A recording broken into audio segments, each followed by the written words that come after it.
souvent mineurs, le début du week-end qui va commencer avec un scénario déjà écrit où l'alcool tient les premiers rôles. Il faut arrêter avec la langue de bois.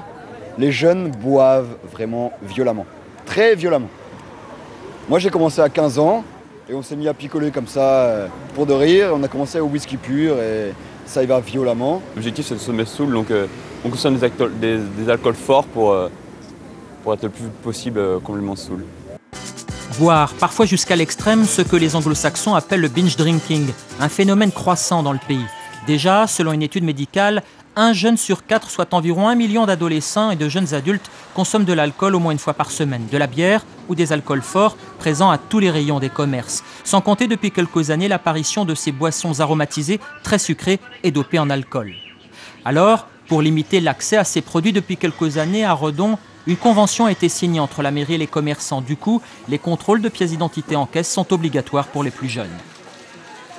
Tous les jours, on peut avoir des jeunes avec de l'alcool, si on fait pas garde, si on n'y prend pas garde, oui. Un alcoolisme des jeunes qui touche de plus en plus les filles. C'est le cas de cette patiente hospitalisée pendant 5 mois après plusieurs comas éthyliques. J'ai tendance avec mes amis à faire des soirées où il y avait pas mal d'alcool. Et ces soirées-là, je voyais tout le monde qui buvait. Et donc c'était assez fréquent, donc ça me paraissait normal.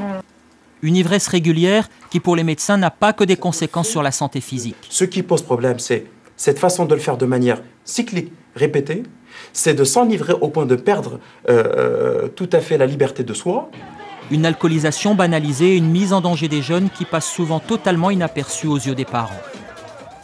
En bref, pour la première fois, le collectif des irradiés de l'hôpital de Rangueil de Toulouse a déposé plainte, des plaintes pour mise en danger de la vie d'autrui.